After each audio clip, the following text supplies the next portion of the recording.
அஸ்ஸலாமு அலைக்கும் வரஹ்மத்துல்லாஹி வபரகாத்துஹு. அன்புக்குரிய சகோதரர்களே, அருமை சகோதரிகளே, தமிழில் சொல்லுவாங்க தெரியுங்களா, கொடுக்குற தெய்வம் கூரையை பிச்சுக்கிட்டு கொடுக்குன்னு சொல்லுவாங்க. நீங்கள்லாம் பார்க்குறத பார்த்தா எங்கெங்க கூரையை பிச்சுக்கிட்டு மழை துளி தான் பெய்யுது, மழை பெஞ்சாதான் மழை கொட்டுன்னு கொட்டி சில சமயங்களில் கூரையை கூட பிச்சிருது அப்படின்னு பார்க்குற மாதிரி தெரியுது. இல்லைங்க, நிச்சயமாக அல்லாஹ் கொடுக்க நாடினால் எப்படியும் தருவான். ஒரு நிகழ்ச்சி நபிகளின் காலத்திலே நடந்த ஒரு நிகழ்ச்சி. நபிகள் ஸல்லல்லாஹு அலைஹி வஸல்லம் அவர்கள் வீட்டுக்கு வருகிறார்கள். ஒரு வீட்டுக்கு விருந்தாளியின் ஒரு சில நபர்கள் விருந்தினர்களாக நபிகள் நாயகத்தினுடைய வீட்டுக்கு வந்திருக்கிறாங்க. இப்போ நபி ஸல்லல்லாஹு அலைஹி வஸல்லம் அவர்கள் வீட்டுக்குள்ள தன்னுடைய துணைவியார்கிட்ட கேட்குறாங்க, ஏதாவது இருக்கா? நம்ம வீட்டுக்கு விருந்தினர்கள் வந்திருக்கிறாங்க. விருந்தினர்கள் என்பவர்கள் அல்லாஹுவின் அருளை கொண்டு வருபவர்கள். எனவே அவங்க வர்றதை பிரியப்படணும். வந்துட்டாங்களே அப்படின்னு சொல்லி கையை பிணையக்கூடாது. வந்தால் அவங்களோடு சேர்த்து அல்லாஹ்வின் அருளும் நமக்கு வருது. அந்த புரிதல் ஒவ்வொரு முஸ்லீமுக்கும் வேணும். மட்டுமில்லை, ரசூலுல்லாஹ் சொன்னாங்க, அவங்க வரும் பொழுது அவங்களுக்கான ரிசுக்கையும் கொண்டு வராங்க, உங்களுக்கான ரிசுக்கையும் அவங்க தான் சேர்த்து கொண்டு வராங்க. எவ்வளோ அற்புதமான வார்த்தை பாருங்க. அப்போ ரசூலுல்லாஹ் கேட்குறாங்க, வீட்டில் துணையார்கிட்ட ஏதாவது இருக்குதான்னு கேட்குறாங்க. மா இந்தனா ஷை, எதுவுமே இல்லையே, வீட்டில் கொடுக்குற மாதிரி எதுவுமே இல்லையே. அப்போ ஒரு அழகான Karim's biryani paradise at liberty and catering services, கோடம்பாக்கத்தின் அறுசுவை அடையாளம். அழகான ஒரு துவா ஓதுனாங்க. நபிகள் நாயகம் ஸல்லல்லாஹு அலைஹி வஸல்லம் துவா ஓதுனாங்க. என்ன துவா ஓதுனாங்க? இதையும் நம்முடைய வாழ்க்கையில் நம்ம ஓதிட்டு வந்தோம்னு சொன்னால் எல்லா நேரத்திலும் அல்லாஹ் அவனிடத்தில் இருந்து மட்டும் தருவான், யாரிடத்திலும் நம்மை கேட்க வைக்க மாட்டான். எப்பொழுதும் மழை போன்று பொருளாதாரத்தை, தேவையான ரிசுக்கை அல்லாஹ் கொடுத்து கொண்டே இருப்பான். ஒரு சின்ன புரிதலுக்காக வேண்டி சொல்கிறேன். நிறைய பேர் ரிசுக் அப்படின்னா சாப்பாடுன்னு நினச்சிருக்காங்க. அப்படி இல்லை. ரிசுக் அப்படின்னா வாழ்க்கைக்கு தேவையான எல்லாமுமே ரிசுக் தான். தமிழில் சொல்வதானால் வாழ்வாதாரம் சொல்லுவாங்க.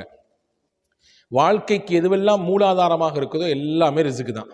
அப்போ அந்த ரிசுக்கை அல்லாஹ் மழை போன்று கொற்றுவான். நபிகள் நாயகம் ஸல்லல்லாஹு அலைஹி வஸல்லம் கற்று தந்த ஒரு அற்புதமான துவா. நபிகள் உடனே அந்த இடத்துலேருந்து ஓதுறாங்க. வீட்டில் எதுவுமே இல்லை அப்படின்னு சொன்ன உடனே நபிகள் ஓதுனாங்க, அல்லாஹும்ம இன்னி அஸ்அலுக மின் ஃபத்லிக வ ரஹ்மதிக லா யம்லிகுஹா ذلك இல்லா அன்த. இதான் அந்த துவா. ரொம்ப ஷார்ட்டான துவா தான். யா அல்லாஹ், அல்லாஹும்ம இன்னி அஸ்அலுக, உன்னிடத்தில் நான் கேட்கிறேன், மின் ஃபத்லிக வ ரஹ்மதிக, உன்னுடைய அருளும் வேண்டும், உன்னுடைய கிருபையும் வேண்டும் கேட்கிறேன். லா யம்லிகுஹா ذلك இல்லா அன்த, இந்த அருளுக்கும் கிருபைக்கும் உன்னை தவிர வேறு யாரும் சொந்தம் கொண்டாட முடியாது. நீ தான் அதற்கு சொந்தக்காரன். எனவே அதை எனக்கு கொடு என்று கேட்டார்கள். கேட்ட அடுத்த நிமிஷம் வீட்டு வாசல் தட்டப்படுது. நபி ஸல்லல்லாஹு அலைஹி வஸல்லம் வீட்டு வாசல் போய் திறக்கிறாங்க.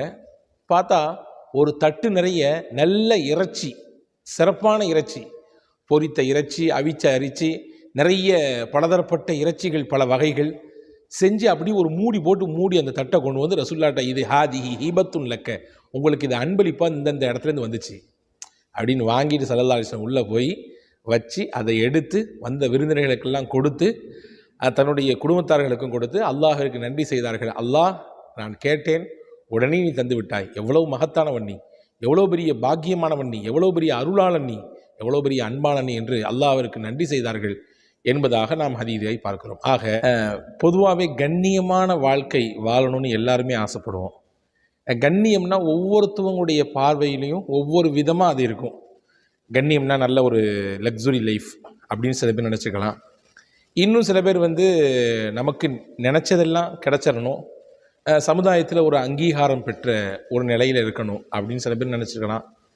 நல்ல படிப்பு சில பேர், சிலருடைய சிந்தனையில் நல்ல உத்தியோகம், நல்ல பதவி, நம்ம ஊருக்கு போனால் எல்லாரும் பார்க்குற அளவுக்கு உண்டான ஒரு நிலையில் இருக்கணும்.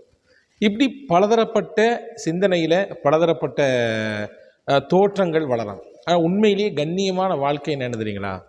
நம்முடைய வாழ்க்கையில் எந்த ஒரு சூழல் ஏற்பட்டாலும் யாரையும் எதிர்பார்க்காம வாழ்கிற வாழ்க்கை தான் கண்ணியமான வாழ்க்கை. எனக்கு தேவை, என் குடும்பத்துக்கு தேவை, அதை என்னை படைத்தவனே எனக்கு தருகிறான், அதை கொண்டே நான் போதுமாக்கி கொள்கிறேன். பிறர்கிட்ட போய் நான் கையேந்தலை, என் கஷ்டத்தை சொல்லி எனக்கு ஹெல்ப் பண்ணுங்கன்னு கேட்கல, அல்லது ஒருத்தவங்களை எதிர்பார்த்து தான் என்னுடைய லைஃப் நடக்கணும் அப்படின்ற மாதிரி ஒரு சூழலை நான் ஏற்படுத்திக்கலை. இதுதான் கண்ணியமான வாழ்க்கை. இது ஒவ்வொருத்தரும் கேட்கணும். நபிகள் ஸல்லல்லாஹு அலைஹி வஸல்லம் கேட்டிருக்காங்க, அல்லாஹும்ம இன்னி அஸ்அலுக்க, யா அல்லாஹ் உன்னிடத்தில் கேட்கிறேன், ஃபேரல் ஹைராத் நல்ல விஷயங்கள் செய்ய கேட்கிறேன், ஓ தற்கல் முன்கராத் தீயதை தடுக்க, தீயதை இருந்து தவிர்ந்து வாழ கேட்கிறேன். இப்படி நிறைய விஷயம் கேட்டிருக்காங்க இல்லையா? அதே மாதிரி ரசூலுல்லாஹ் கேட்ட முக்கியமான பிரார்த்தனைகளில் ஒன்று, வஅக்னினா பிஃபضலிக அம்மன் சிவாக், உன்னன்றி வேறு யாரிடத்திலும் நான் தேவையாகாமல் வாழ வேண்டும். உன்னிடத்தில் மட்டும்தான் நான் தேவையாக இருக்கணும். ஏன்னா அல்லாஹ் மட்டும்தான் சமது. சமதுன்னு பேர் வைக்கிறோமா இல்லையா? சமதுனா தேவையற்றவன், எந்த தேவையும் அவனுக்கு கிடையாது. ஆனால் உலகத்தில் கூடிய எல்லாத்துக்கும் தேவை உண்டு. ஆனால் நம்ம தேவையை நம்ம படைச்சவன்ட்ட மட்டும்தான் சொல்லணும். அதை தாண்டி வேறு இடத்துலையும் சொல்லக்கூடிய ஒரு சூழல் எனக்கு உருவாகக்கூடாது அப்படின்னு ரசூலுல்லாஹ் கேட்டிருக்காங்க.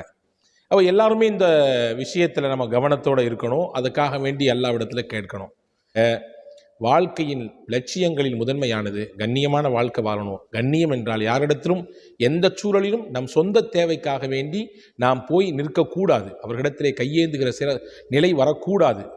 அந்த கண்ணியமான வாழ்க்கையை பெறுவதற்கும் மழை போன்று ரிஸ்க் நம்மை வந்தடைவதற்கும் கொட்டென்று கொட்டுவதற்கும் நாம் மேலே சொன்ன அந்த துவாவை கவனத்தில் கொள்ளுங்கள்.